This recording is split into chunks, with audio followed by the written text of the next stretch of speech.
खुलुमबाय बे समाव बडलेण्ड इंखं टेलिभिजननि स्टुडिय'आव आं मिथिका नार्जारी दिनै मोनाबिलिनि गाहाय रादाबफ्राव दङ। दावराव देख्रेब हितेश आरो बिक्रम मोना हाथियार लाग्रा गोदान आफाद दानो लाहार फाहार खालामदोंमोन। जितेन्द्र सिंह आरो भूपेन बराया कंग्रेसखौ गोदो होबाय बुंदों AIUDF। भाब हाग्रा ओनसोलाव जिल्ला खुंथाया इभिक्सन खालामदों। गिबि मन्थ्रिनि बिमा आरो फंबाया लामा जाब्रबथाय जादों। NRC डिप'र्टार रेशन कार्ड बायदि समस्याखौ लानानै श्रीरामपुराव बाङालि फेडारेशननि धर्ना। भेरगावआव लेयार दाव रानदों गावारि सुंथानो मोजां राहा बुंदों दावबायसा बर'। तामुलपुर गान्धीबारियाव हिन्जाव लांखारनाय जाथाय हिन्जावनि नखरनिया FIR होदों। दिल्ली NCR नि ग्रेटार नयडायाव बिल्डिंनि लिफ्ट बायनानै सासे इन्जिनियारनि जिउ खहा। मस्क'निफ्राय गवायाव फैनाय बिरखंखौ गुजरात जामनगराव इमारजेन्सि बाहोनांदों। दानिया फैदों आबुं रादाबाव।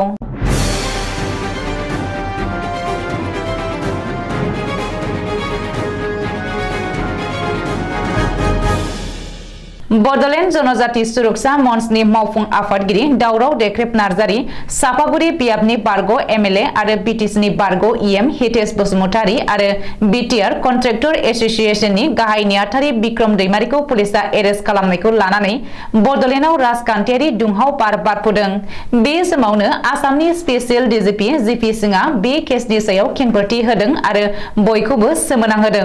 रिपर्ट बायदिब्ला स्पेसियेल DGP GP सिंहआ मैया क'क्राझाराव दावबायफैनानै सरायकलायाव हर थाफैयो आरो दिनै फुङावनो क'क्राझार स्टेशनाव फैनानै दावराव देख्रेब हितेश आरो बिक्रमखौ गोलाव 5 घन्टा गोख्रों जेरा खालामो।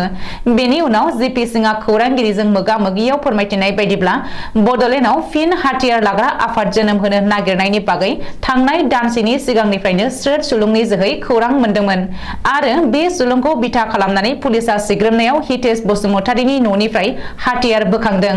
बबेखानि 2021 मायथाइयाव क'क्राझाराव गंसे स्कर्पिय' गारियाव गोहोगोरा हाथियारफोर बोखांनो हानाय आरो BTR गोरोबथानि उनाव बडलेण्डआव गोदानै जोनोम मोननाय हाथियार लाग्रा आफाद NLF-Bनोबो हितेश बसुमतारीयानो हाथियार जगायनाया फोरमान दं होननानै GP सिंहआ बुंदों। मख'नो गोनांदि बारग' MLA हितेश बसुमतारीया NLF-Bनो हाथियार जगायनायनि अनगायैबो हितेश बसुमतारीजों लोगोसे दावराव देख्रेब नार्जारी आरो बिक्रम दैमारी मोना बडलेण्डआव गोदान हाथियार लाग्रा आफाद जोनोम होनो थियारि खालामदोंमोन होननानै इसारा होनायजों लोगोसे बे हाथियार लाग्रा गोदान आफादनि मुंखौ फैगौ 26 जानुवारि सुबुंखान्थि सानखालि फोसावनो थियारि खालामदोंमोन होननानै स्पेसियेल DGP GP सिंहआ खौरांगिरिनि सिगाङाव बुंदों। नाथाय दावराव देख्रेब नार्जारी, हितेश बसुमतारी आरो बिक्रम दैमारीनि सायाव जाबसिननाय दाया बेसे सैथो बियो नायबिजिरनायनि गेजेरजोंसो रोखा जागोन। कंग्रेस आरो AIUDFनि गेजेराव गोरोबथा खालामनायखौ लानानै दान्थे-बिदान्थे आरो एना-एनिया फिन गोख्रों जादों। AIUDFखौ फोथायनो हाया आरो AIUDFजों जेबो सोमोन्दो गैया होननानै AICCनि गाहाय नेहाथारि आरो APCCनि इनचार्ज जितेन्द्र सिंहआ दाबि खालामनायनि उनावनो AIUDFआ बिनि सायाव गोख्रों जाफिनदों आरो कंग्रेसखौ गाग्लोबफिनदों। मख'नो गोनांदि थांनाय रबिबारखालि प्रदेश कंग्रेसनि मोनसे जथुमाव जितेन्द्र सिंहआ बाहागो लानानै बदरुद्दिन आजमलनि दोलो AIUDFजों लोगोसे कंग्रेसआ जेबो सोमोन्दो गैया होननानै दाबि खालामदों। बेनि उनावनो जितेन्द्र सिंह आरो आसाम प्रदेश कंग्रेस कमिटिनि आफादगिरि भूपेन बराखौ गोख्रों रावजों सावरायदों आरो बिसोर सानैयानो आसामाव कंग्रेसखौ गोदो होदों होननानै AIUDFनि MLA डक्टर रफिकुल इस्लामआ गोख्रों रावजों सावरायदों। बबेखानि जितेन्द्र सिंहआ गिबि मन्थ्रि डक्टर हिमन्त बिश्व शर्मानि एजेन्ट होननानैबो दाबि खालामदों रफिकुल इस्लामआ। AIUDFनि गाहाय नेहाथारि बराकनि MLA करिमुद्दिन बरप'आयाबो ओरैनो जिरायनानै थायाखै। बबेखानि भूपेन बराया नंखाय बाथ्रा बुंनायनि फेक्टरि AIUDFआ BJPनि हेंथायै जुजिदों नाथाय कंग्रेसआ AIUDFनि हेंथायै जुजिदों। जितेन्द्र सिंहआ गोबां नंखाय बाथ्रा बुङो। फोथायखेबस' खालामग्रा सासेबो MLAनि हेंथायै जेबो राहा लायासै। रिपुन बराया जितेन्द्र सिंहनि थाखायनो कंग्रेस एंगारदों। जितेन्द्र सिंहआ AIUDFखौ रायनो आसामाव फैयो आरो BJPनो खाबु खालामनानै होयो होननानैबो करिमुद्दिन बरप'आया बुंदों। रायजोआव फिन बुलडोजार अपारेशन बे खेबाव लखिमपुर जिल्लानि बेन्दोंआव थानाय फाफो हाग्रा ओनसोलाव इफेक्शन खालामदों। मख'नो गोनांदि सिगाङावनो फोसावखानाय बायदियै माखासे पुलिस सीआरपीएफ जवाननि मददाव लखिमपुर जिल्ला खुंथाय आरो हाग्रा बिफाना फाफो रिजार्व फरेस्टआव आयेन बेरेखायै दखल खालामग्राफोरनि सायाव इफेक्शन खालामदों। गाबोनसिम सोलिगोन बे इफेक्शन खालामनाया। लखिमपुर जिल्ला हाग्रा बिफाना फोरमायथिनाय बायदिब्ला फाफो रिजार्व फरेस्ट ओनसोलनि 450 हेक्टर हायाव सन्देह खालामजाथाव सुबुंफोरा आयेन बेरेखायै दखल खालामनानै लादों। आयेन बेरेखायै दखल खालामग्राफोरा फरेस्ट एक्ट 2006 नि सिङाव हानि मोनथाय होनो थाखाय जिल्ला खुंथायनो आर'जलाइबो गथायदोंमोन। नाथाय थांनाय बोसोरनि सेप्तेम्बर दानावनो लखिमपुर जिल्ला खुंथाया बे आर'जलाइखौ थारलायै नेवसिगारो आरो बै ओनसोलाव इफेक्शन खालामनो थांखि लायो आरो फोसावो। बबेखानि आयेन बेरेखायै दखल खालामनाय हाखौनो दिनै जिल्ला खुंथाया इफेक्शन खालामदों। रिपर्ट बायदिब्ला 1941 मायथाइयाव फाफो रिजार्व फरेस्ट महरै फोसावनाय समाव बिनि हानि खालिया गासै 4622.87 हेक्टरमोन। रिपर्ट बायदिब्ला दिनै गिबि सानाव गासै 299 नखरफोरखौ इफेक्शन खालामनानै हाग्रा ओनसोलनि 250 हेक्टर हाखौ उदां खालामदों।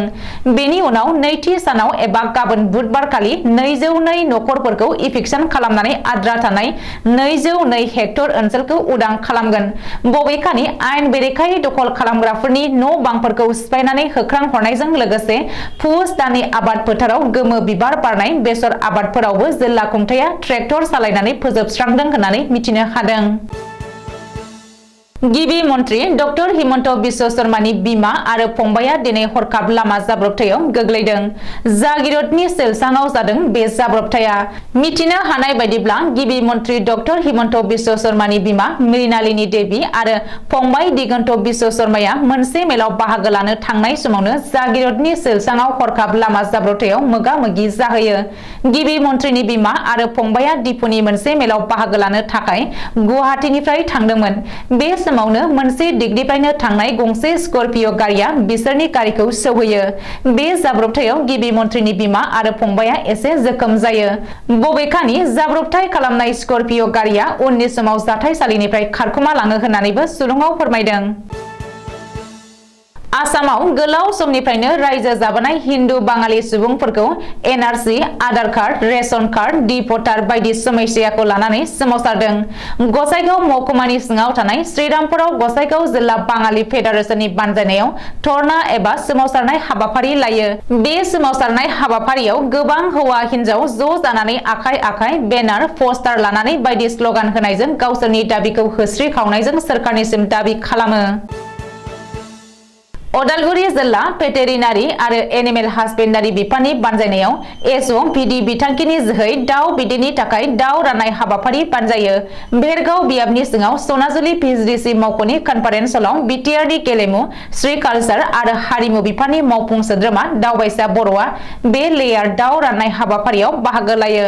सनाजुलि पिएचडिसिनि मासिगिरि दिगभौमिकआ सामलायनाय दाउ राननाय हाबाफारियाव अदालगुरि जिल्ला डिपिअ डक्टर दिगन्त कलिता, भेरगाव जिल्ला इउपिपिएलनि आफादगिरि निर्मल बर', भेरगाव ब्लक इउपिपिएलनि आफादगिरि बुद्धिराम बर', भेरगाव जिल्ला इउथ इउपिपिएलनि गाहाय नेहाथारि बिनद दैमारि आरो सा 100निबो बांसिन मुलाम्फागिरिफोरा बाहागो लायो। दिनैनि बे बिपि जाथोनि लेयार दाउखौ साफायाव 40 रानना होनायजों लोगोसे 30 केजि लेयार आदारबो होफायो।